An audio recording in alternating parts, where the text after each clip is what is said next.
ओम शांति। सुनते हैं 30 नवंबर 2007 की अव्यक्त मुरली।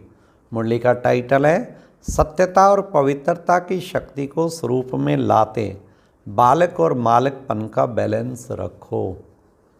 आज की मुरली में 4 क्वेश्चन।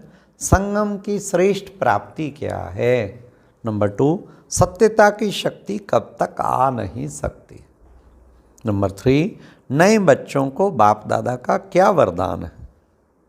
लास्ट, सच्ची सेवा का प्रत्यक्ष रूप व प्रत्यक्ष प्रमाण क्या है?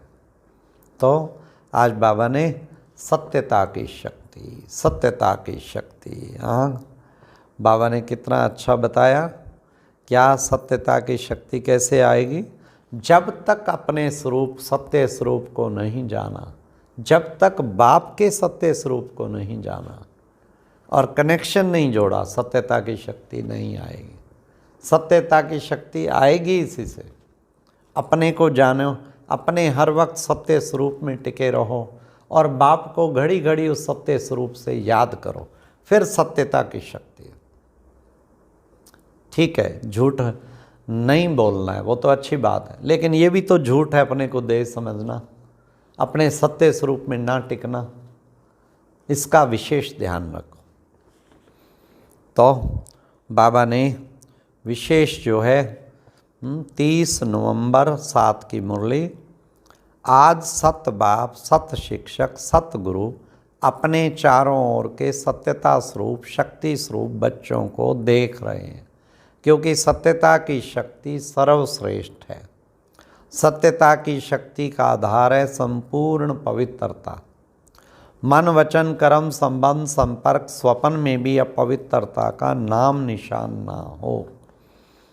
ऐसी पवित्रता का प्रत्यक्ष रूप क्या दिखाई देता है? ऐसी पवित्र आत्मा के चलन और चेहरे में स्पष्ट दिव्यता दिखाई देती है। उनके नैनों में रूहानी चमक, चेहरे में सदा हर्षित मुक्ता और चलन में हर कदम में बाप समान कर्म योगी। फिर बाबा ने कहा इस संगम युग की श्रेष्ठ प्राप्ति है सत्यता की शक्ति, पवित्रता की शक्ति, जिसकी प्राप्ति सतयुग में आप सभी ब्राह्मण सो देवता बन आत्मा और शरीर दोनों से पवित्र बन जाते हो। सारे सृष्टि चक्र में कोई भी आत्मा और शरीर दोनों से पवित्र नहीं बनते।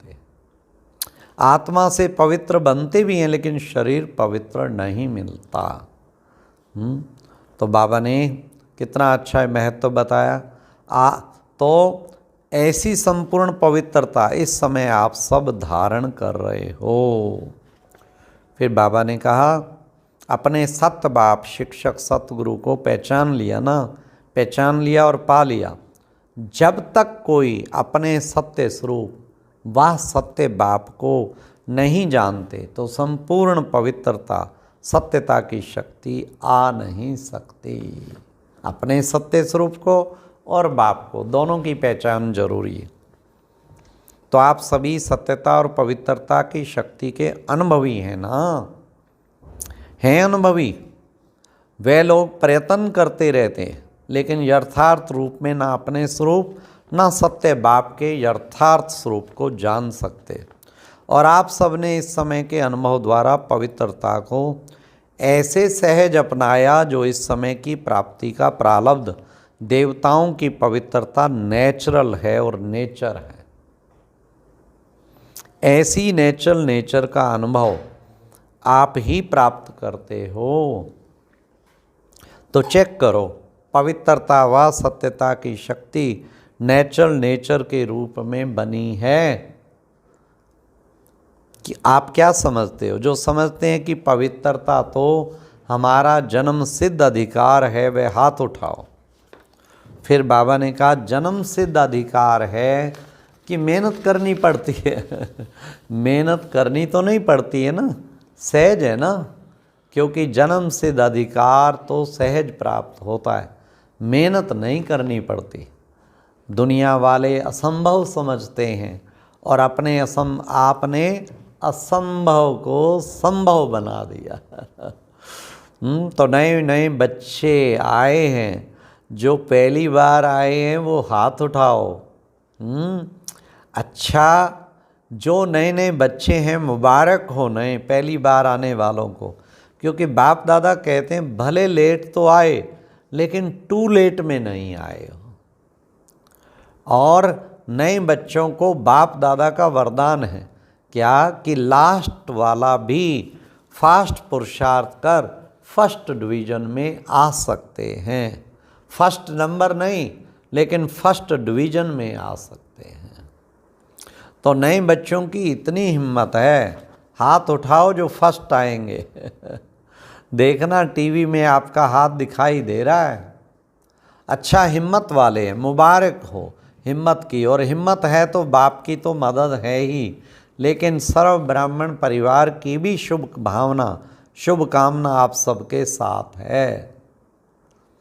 इसलिए जो भी नए पहली बारी आए हैं उन सबके प्रति बाप दादा और परिवार की तरफ से दोबारा पदम गुणा बधाई हो, बधाई हो, बधाई हो।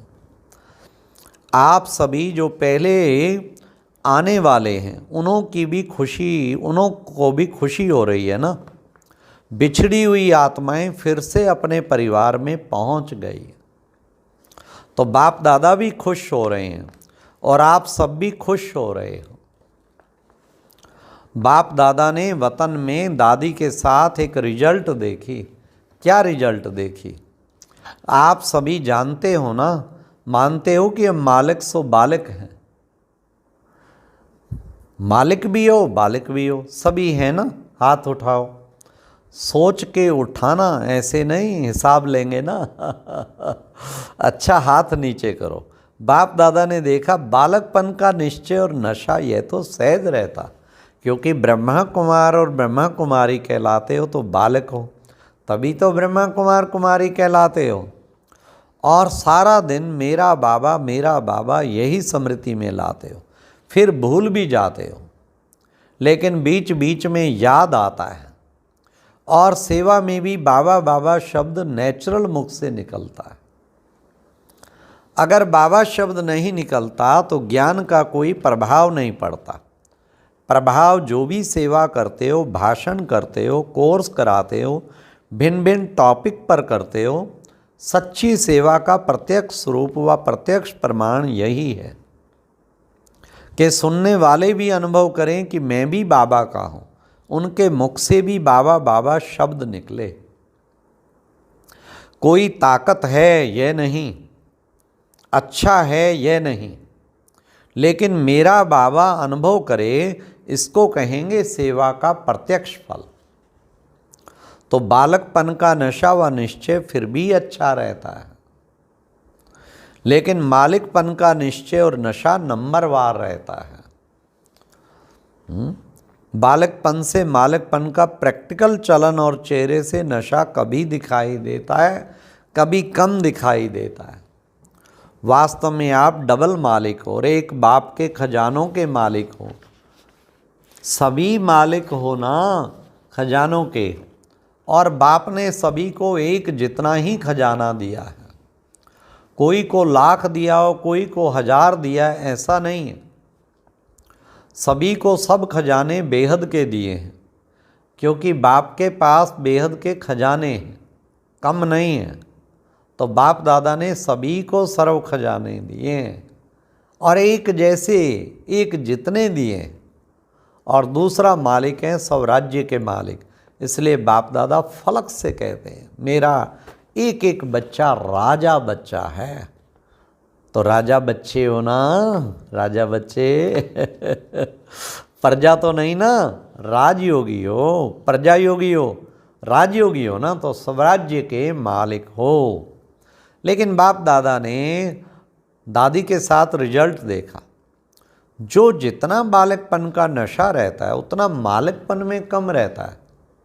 क्यों?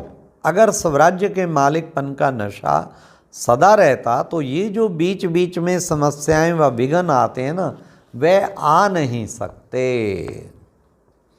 वैसे देखा जाता है ना, तो समस्या व विघ्न आने का आधार विशेष मन है।